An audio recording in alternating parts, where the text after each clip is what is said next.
سورة القرآن وسائر الناظرين وأجزت أنواله وهم الواسطين وصلى الله على أشرف الأنبياء والمرسلين وخاتم النبيين أبي القاسم محمد اللهم صل على محمد وآل محمد وعلى الطيبين الطاهرين المعصومين الشرفاء الذين أذهب الله عنهم الرجس وطهرهم تطهيرا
انہوں نے اپنے سلام میں ایک مصرع پڑھا جس کا مفہوم یہ تھا کہ خدا کا کام حسین نے کیا اور جناب نے اپنی ایک ربائی میں یہ ارشاد فرمایا کہ علی کے ہاتھ میں صرف نقطہ کشائی ہی نہیں بلکہ پوری خدائی ہے جناب والا خدا کا سارا کام کرنا بنتا ہی محمد والے محمد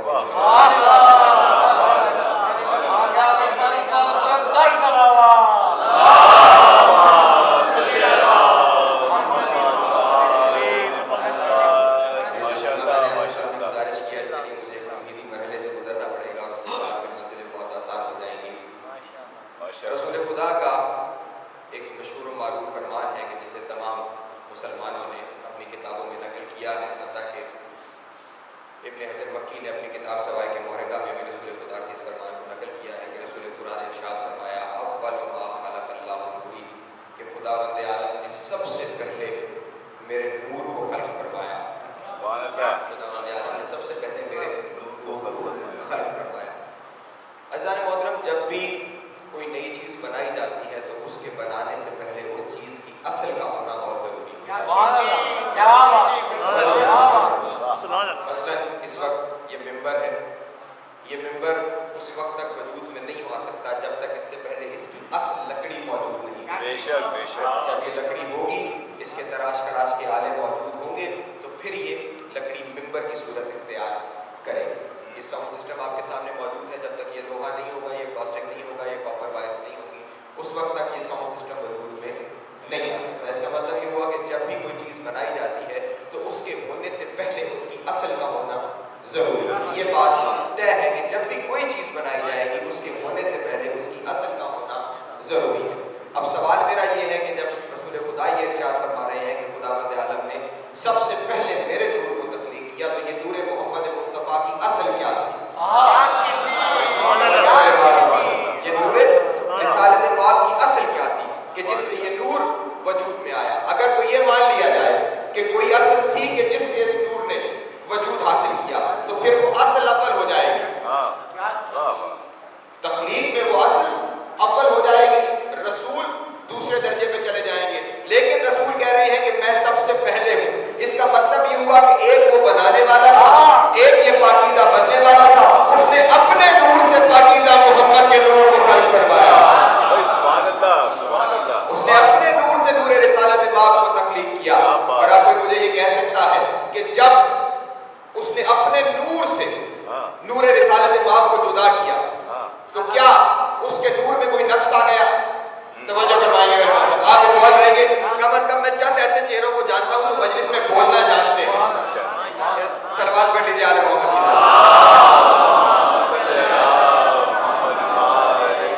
یہ آپ کا بول رہے ہیں، یہ مجلس کی روح ہے، یہ مجلس کی زندگی ہے، تاکہ پتہ چلے کہ دونوں جو بات کر رہے ہیں یہ آپس میں سنکرونائزڈ ہیں.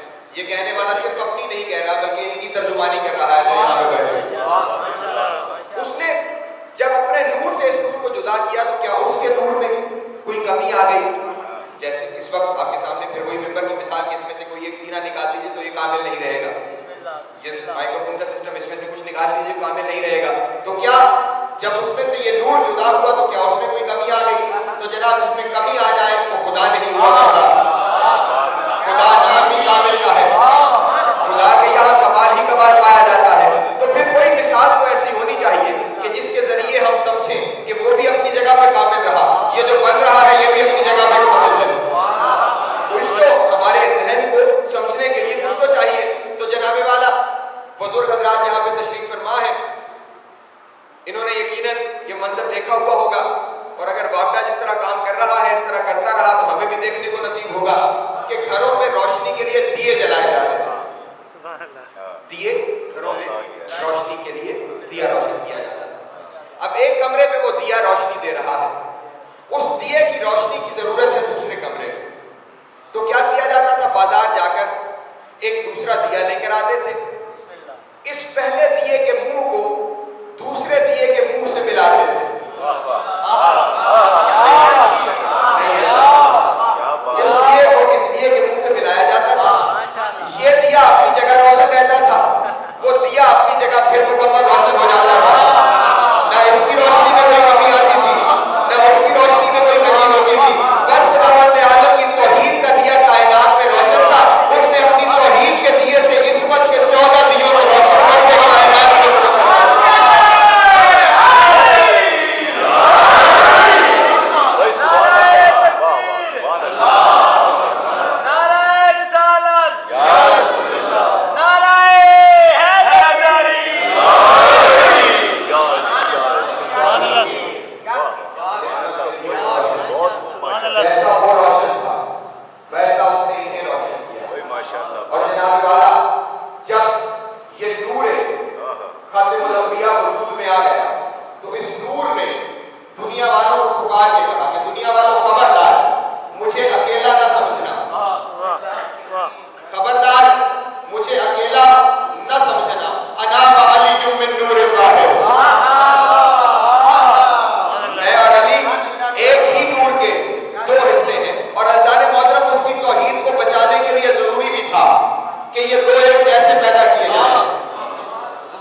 تم اکثر ہماری محفل میں آتے ہو، یہاں پہ آ کے بیٹھتے ہو، لیکن آج تمہارے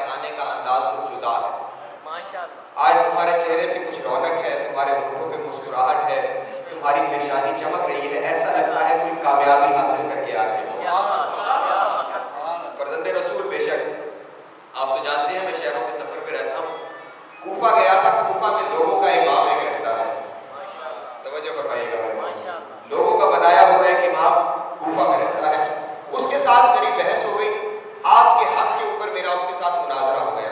مولا چند لمحوں کی دیر تھی کہ میں نے مناظرے میں اسے شکست دے دی.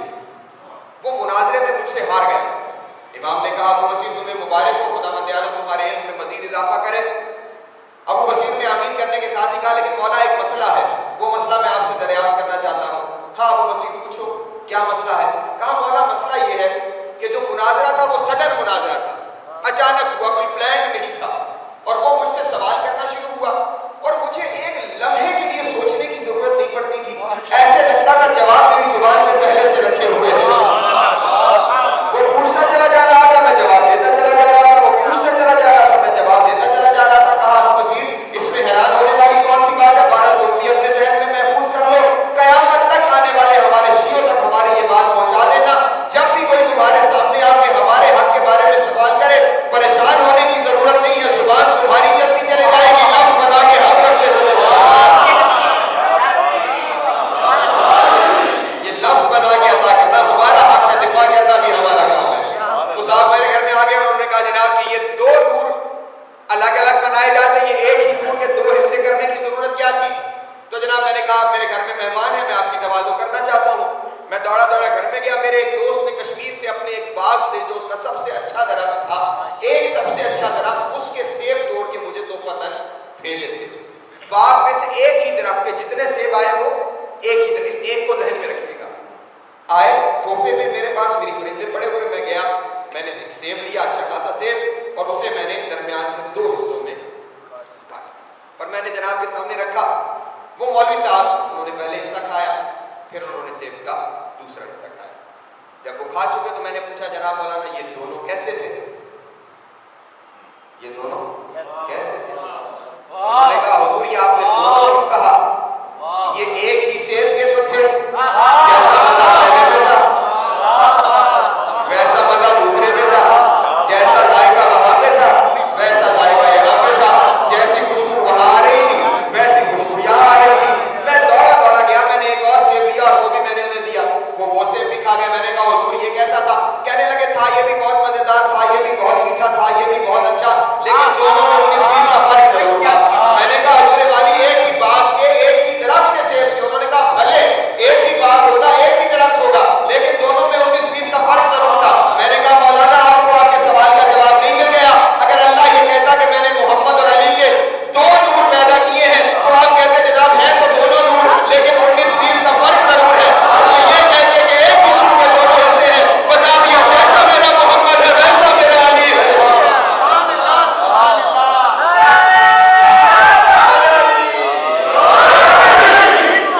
جو شرف و کمال میں نے یہاں پہ دے رکھا ہے وہی عزت اور کمال میں نے وہاں پہ عطا کیا ہے. یہ دونوں ایک ہی جیسے تو ہیں اور ضروری بھی ہے ان کا ایک جیسا ہونا، کیونکہ نائب اس وقت تک مسند نیابت میں بیٹھ نہیں سکتا جب تک منیب جیسا نہ ہو.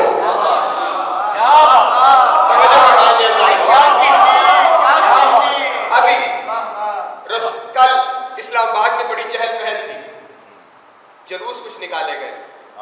جو حضرات یہاں اسلام آباد میں پتا ہوگا کم از کم دنیا کو 1400 سال بعد اتنا تو سمجھ میں آ گیا کہ اگر کسی کو زندہ رکھنا ہو جلوس نکالنے ضروری ہوگا.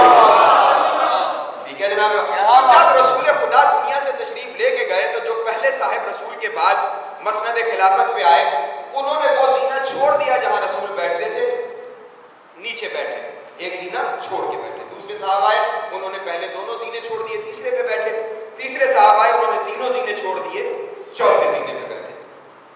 امیر کائنات کی ظاہری خلافت کا جو وقت آ رہا تھا تو اب لوگوں نے یہ سمجھا کہ جناب پہلا زینہ چھوڑ دیا گیا، دوسرا تیسرا بھی چھوٹ گیا، اب یہ کیا کریں گے؟ زمین پہ بیٹھ کے حکومت کریں گے. تو جناب والا کوئی پریشانی کی بات نہیں تھی. علی زمین پہ بیٹھے یا منبر پہ بیٹھے، علی علی ہے. علی کی حکومت کو جگہ کی ضرورت نہیں ہے. لیکن ازدار محترم کو سارے دیکھنے والے دیکھ رہے تھے کہ اب علی کرے گا کیا. ازدار محترم جو پہلے آ رہے تھے وہ رسول جیسے نہیں تھے، لیکن جو اب آ رہا تھا وہ رسول جیسا تھا. جب منبر کے قریب آئے وہاں پہ بھی پاؤں رکھا جہاں تیسرا بیٹھتا تھا، وہاں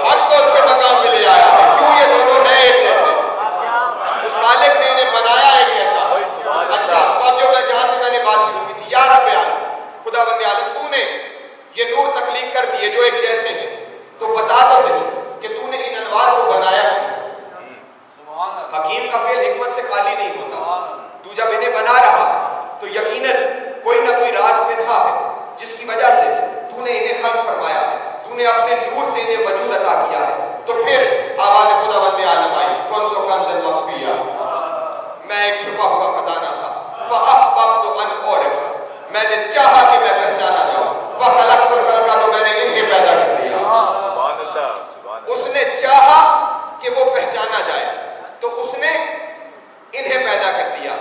کس کو؟ محمد اور علی۔ عزیزان محترم، چاہا دل سے جاتا ہے۔ بے شک۔ اللہ جانے وہ بے دل کا دل کون تھا جو چاہ رہا تھا کہ یہ پہچانا جائے۔ اس نے چاہا تو اس نے انہیں خلق کر دیا۔ اچھا، تو پتہ یہ چلا کہ مقصد تخلیق ان کا جو ہے وہ اس کو پہچانوانا ہے، کہ وہ پہچانا جائے۔ پہچاننے کے دو ہی طریقے کائنات میں رائج ہیں، معرفت کے دو ہی طریقے پوری دنیا میں رائج ہیں۔ معرفت کا پہلا طریقہ ہے معرفت بالذات، معرفت کا دوسرا طریقہ ہے معرفت بالصفات۔ ذات کی معرفت سے کیا مراد ہے؟ مثلا میں یہاں نہیں آیا تھا، برادر عظیم عباس جی ظفر عباس آپ کے سامنے آئے اور وہ آ کے کہیں کہ جناب ایک صاحب ابھی آئیں گے، باقر نقوی صاحب، انہوں نے جو ہی کہا میں آپ کے سامنے آ گیا، آپ نے مجھے دیکھا اور مجھے دیکھ کر پہچان لیا، یہ ذات کی معرفت ہے کہ ذات آپ کے سامنے آئی، آپ نے دیکھ کر پہچان لیا، یہ ذات کی معرفت ہے۔ اچھا، میں نہیں آیا تھا اور مجھے آنے میں دیری تھی، تو انہوں نے آگے کہا کہ جناب ایک صاحب آئیں گے، ان کا نام باقر نقوی ہے، ان کی خطابت کا انداز کچھ ایسا ہے، وہ مصائب کا رنگ یوں ہے، فضائل اس انداز سے پڑھتے ہیں، اردو زبان میں تقریر کرتے ہیں، ان کا حلیہ ایسا ہے، وہ میرے بارے میں یعنی صفات میری بیان کرتے چلے جائیں گے۔ تو کیا ہوگا؟ آپ کے ذہن میں میرا ایک نقشہ بنتا چلا جائے گا، اس نقشے کے ذریعے آپ مجھے پہچانتے چلے جائیں گے۔ یہ جو معرفت ہو رہی ہے یہ ذات کی معرفت نہیں ہو رہی ہے، صفات کی معرفت ہو رہی ہے۔ آپ میری صفات کے ذریعے مجھے پہچانتے چلے جا رہے ہیں۔ عزیزان محترم، اس کی ذات کی معرفت ناممکن تھی کیونکہ وہ سامنے آ نہیں سکتا تھا، اگر وہ آ جائے تو وہ اللہ نہیں رہتا تھا، اس لیے اس کی ذات کو پہچاننا ممکن نہیں تھا۔ دوسرا طریقہ تھا کہ صفات کے ذریعے اسے پہچانا جاتا۔ عزیزان محترم، صفات کی معرفت اس وقت تک کامل نہیں ہو سکتی جب تک کہ ان صفات کا اظہار نہ کر دیا جائے۔ اس وقت تک یہ معرفت کامل نہیں ہو سکتی جب تک کہ ان صفات کا اظہار نہ کر دیا جائے۔ انہوں نے کہا کہ وہ اردو زبان میں تقریر کرتے ہیں اور میں یہاں پہ آ کے پنجابی پڑھنا شروع کر دوں۔ کیا ہوا؟ معرفت کمال کی طرف نہیں گئی۔ اب انہوں نے جو کچھ میرے بارے میں کہا وہ سب کچھ میں کر کے دکھاؤں گا تو پھر آپ کی معرفت کمال کی منزل تک پہنچے گی۔ اب خداوند عالم کے بارے میں سب کچھ کہا جاتا رہا، وہ محیی ہے، وہ ممیت ہے، وہ حی ہے، وہ رازق ہے، وہ قہار ہے، وہ وہاب ہے، وہ رزاق ہے، بتایا چلا جاتا رہا، لیکن اس انسان کی معرفت کمال تک نہیں پہنچ سکتی جب تک کہ کچھ ایسے نہ ہو کہ جو اس جیسا کر کے دکھائے۔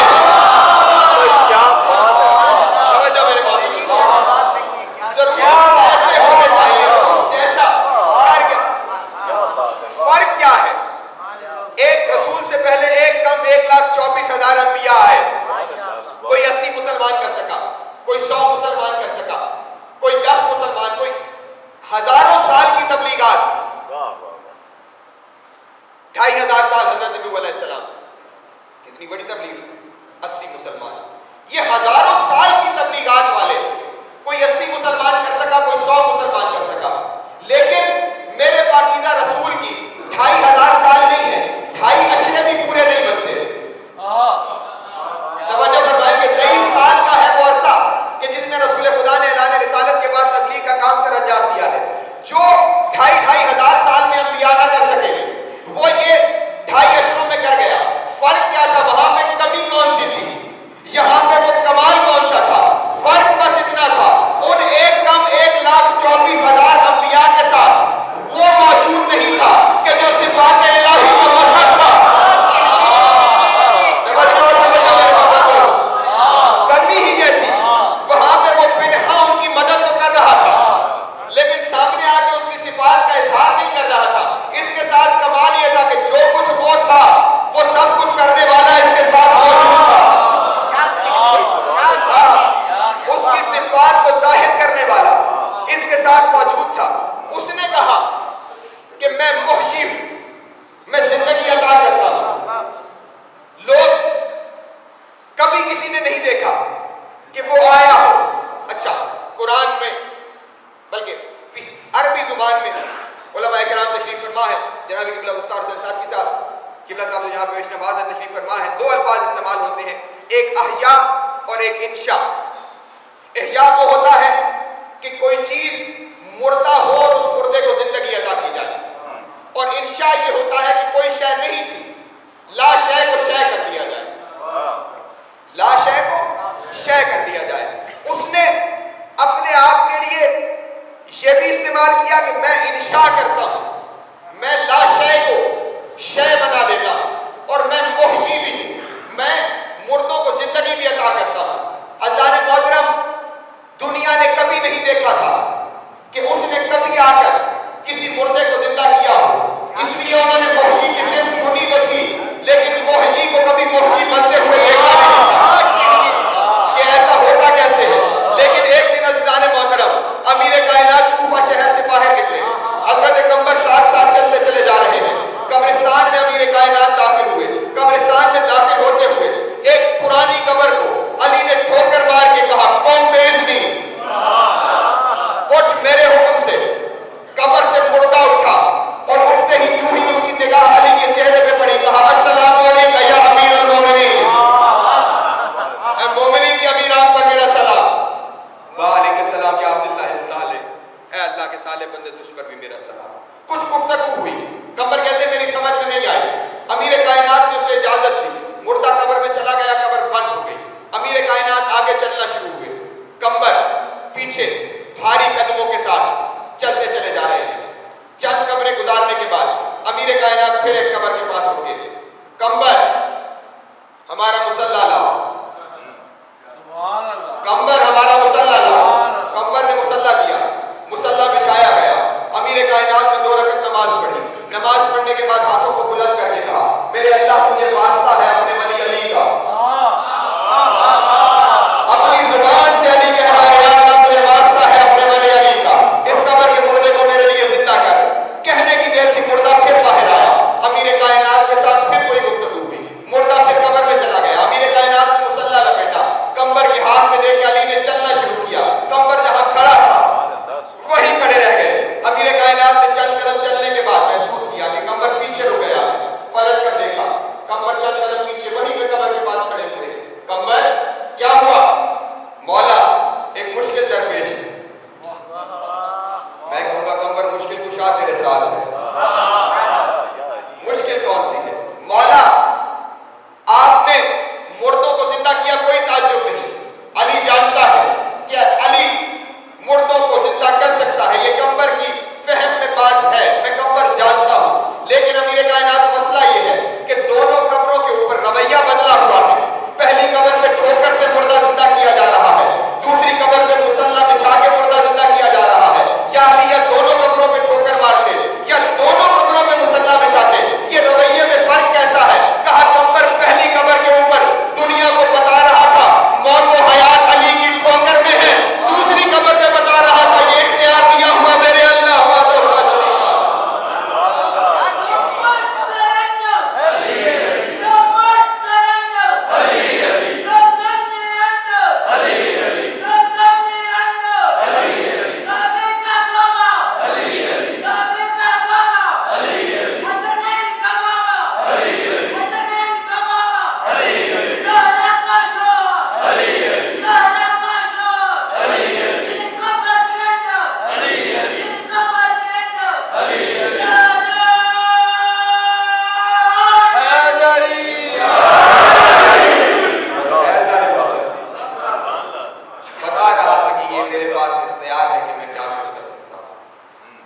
یہ تھا محیی کا کام۔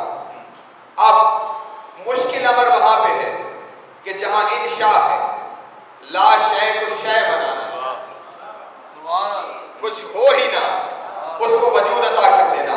اب یہ بھی اس کی صفت تھی، اس صفت کا اظہار کیسے ہو؟ تو عزیزان محترم، روایات یہ 3 اماموں سے منسوب ہے، لیکن جہاں میں بیان کرنے جا رہا ہوں سرکار حضرت امام علی رضا علیہ السلام،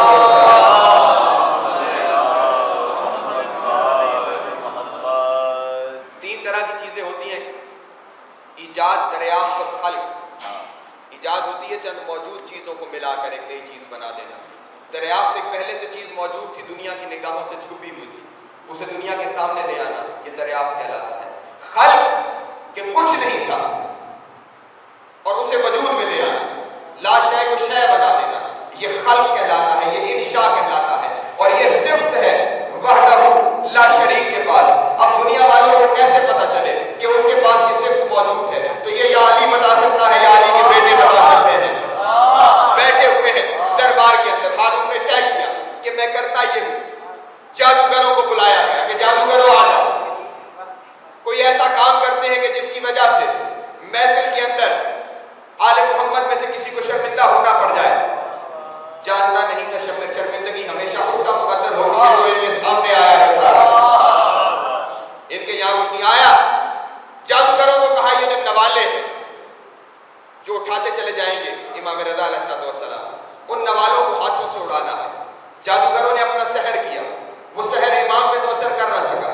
امام کا غلام ساتھ بیٹھا ہوا تھا، غلام کے ہاتھ سے نوالا اڑا۔ امام نے جب اپنے غلام کی طرف دیکھا، غلام نے کہا مولا میں آپ کے ساتھ آیا، جو جس کے ساتھ آتا ہے وہ اس کی عزت کا محافظ ہوا جاتا ہے۔ میں آپ کے ساتھ آیا ہوں اور یہ میرے ہاتھوں سے نوالے اڑا رہے ہیں۔ امام نے کہا پریشانی کی بات ہی کوئی نہیں۔ جادوگروں کی طرف دیکھا، پھر دیوار کے اوپر بنے ہوئے ایک شیر کی طرف دیکھا۔ وہ شیر کی تصویر ہے، شیر نہیں ہے، اور تصویر لا شے ہوتا ہے، شے نہیں ہوتا۔ دیکھیے نا، شے تو تب ہوگا کہ اس کا کوئی مٹیریل ہو، گوشت ہو، پوست ہو، ہڈیاں ہو، خون ہو، پھر وہ شے ہوگا۔ لیکن وہ شے نہیں ہے، وہ ایک تصور ہے، ایک لا شے ہے جو ایک دیوار پہ بنی ہوئی ہے۔ کہیں مجھے پوری کتابیں اٹھا لیجیے، کہیں لکھا ہوا ہو کہ کہا ہو کون اسد باذن اللہ، اللہ کے اذن سے شیر ہو جائے، کہا نہیں، کون اسد شیر ہو گیا، وہ لا شے شے ہو گیا۔ اور اللہ نے محترم جس لا شے کو یہ شے کرے وہ عقل کی اس کامل منزل پہ ہوتا ہے۔ خدا کی قسم امام نے اسے نہیں بتایا کہ ان میں سے جادوگر کون سا ہے، تو اس جادوگر کو کھا۔ وہ شیر عقل کی اس منزل پہ تھا، خود ہی وہاں گیا، جس کو کھانا تھا اس کو کھا کے چلا گیا۔ اور پھر اللہ نے محترم اب وہ تھا تو جو لا شے سے شے میں آیا تھا، امام نے لا شے کو شے بنایا تھا۔ یہاں جو بیٹھا ہوا تھا وہ شے تھا، بندہ تھا نا پورا بیٹھا ہوا، کھا گیا۔ ہارون نے کہا اسے شیر کو کہیے کہ یہ واپس کر دے۔ امام نے کہا اگر موسیٰ کے اژدہا نے جادوگروں کی رسیاں پلٹا دی ہوتی تو میرا شیر بھی اس جادوگر کو واپس کر دیتا۔ اس شیر کو امام نے واپس بھیجا۔ توجہ فرمائیے گا سارے محترم، وہ جو لا شے سے شے بنا تھا اور ایک پوری شے کو کھا بھی گیا تھا، وہ پھر شے سے لا شے ہو گیا۔ نہیں توجہ فرما رہے ہیں، نہیں توجہ فرما رہے آپ حضرات۔ شے کو لا شے، لا شے کو شے بنایا، پھر شے کو لا شے بنا دیا۔ گویا یہ بتا رہے ہیں ہمارا تصرف اتنا ہے، ہم چاہیں تو نہ ہونے کو ہونا کر دیتے ہیں اور چاہیں تو ہونے کو نہ ہونا کر دیتے ہیں۔ یہ سب کچھ ہمارے اختیار میں ہے۔ کیوں؟ ہم اس کی صفات کو منوانے آئے ہیں، ہم اس کی صفات کے مظہر ہیں، اس نے ہمیں کنٹرول دیا ہوا ہے۔ وقت بڑی دیری سے گزرتا چلا جا رہا ہے۔ وہ تھا عالم، میں نے کہا تھا، میں نے تقریر وہاں سے شروع کی کہ ساری خدائی ان کے ہاتھ میں اور اس کے کام کرنے ہی ان کے ذمہ ہے۔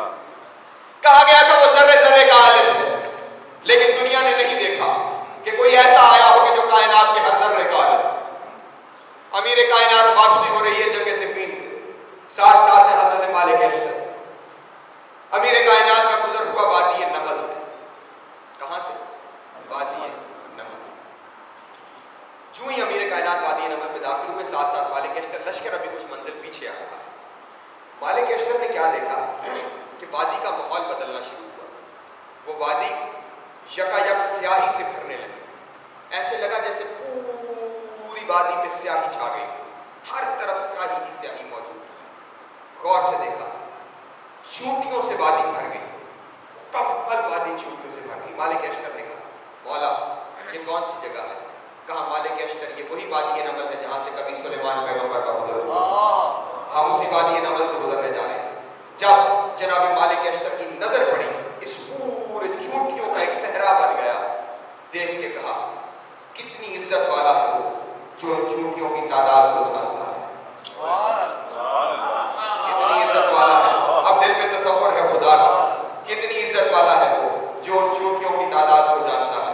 امیر کائنات نے کہا مالک اشتر آپ کی زبان سے یہ بات نہیں جچتی،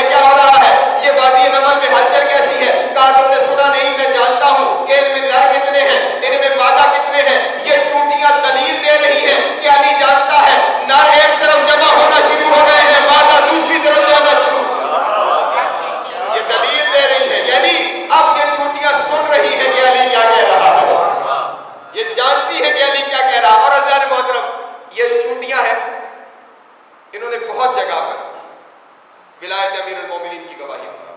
سبحان اللہ. ہاں ہم نے یہ بھی کہا ہے کتاب مجید میں پڑھا تھا, اور 1,24,000 انبیاء بتاتے رہے کہ وہ رازق, وہ کائنات میں رزق تقسیم کرتا ہے, لیکن کبھی نہیں کسی نے اس کو رزق تقسیم کرتے ہوئے نہیں دیکھا تھا. ایک دن ممبر کوفہ میں بیٹھے ہوئے امیر کائنات نے ارشاد فرمایا, سنو میں علی ہی کو جو کائنات میں رزق کو تقسیم کرتا ہوں. بلکہ واقعہ یوں ہوا کہ امیر کائنات نے بیٹھے ہوئے اپنی انگشت کو حرکت دی ایسے. بندہ ایک اٹھا محفل سے کہنے لگا, یا علی یہ کیا کر رہے ہیں؟ کہا میں کائنات میں رزق تقسیم کرتا ہوں. یہ آپ کی ایک انگشت کے اشارے سے کائنات میں رزق تقسیم ہو گیا. اس میں شک کی بات ہی کوئی نہیں. اشارہ تو میں نے اپنی مرضی سے کر دیا, علی اشارہ نہ بھی کرے تو علی جو سوچ لے وہ ہو جایا کرتا ہے. رزق ہو گیا کائنات میں تقسیم. اگلے دن گیا اور جا کے ایک چونٹی پکڑی اپنے گھر سے ڈبیا میں بند کر کہا کہ اپنی جیب میں رکھ کے سامنے بیٹھ گیا. امیر کائنات نے پھر, اب حکمت علی ہے, پھر اشارہ کیا, کھڑا ہو گیا, یا علی کیا کر رہے ہیں؟ کہا کائنات میں رزق تقسیم کر رہا ہوں. یا علی رزق تقسیم ہو گیا؟ ہاں. ذرا پھر دیکھ لیجئے کوئی ضرور رہ نہ گیا ہو کہ جس تک رزق نہیں پہنچا. غور کر لیجئے. امیر کائنات نے کہا ہو گیا رزق تقسیم. کہا پھر سوچ لیجئے ایسا نہ ہو کہ کوئی رہ گیا ہو. امیر کائنات نے کہا ہزیان کھولنے کی ضرورت نہیں ہے. جیب سے ٹبیا نکال, جو چونی تو نے قید کی ہوئی ہے اس کے منہ میں چاول کا دانہ علی پہنچا چکا ہے.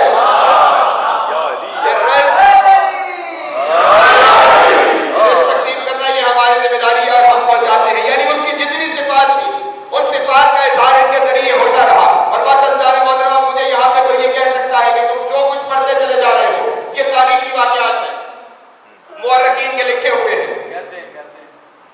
کوئی قرآن سے دلیل پیش کرو کہ جس سے یہ ثابت ہو سکے کہ خداوند عالم اپنے سارے کام اپنی حجت کے ذریعے کرواتا ہے.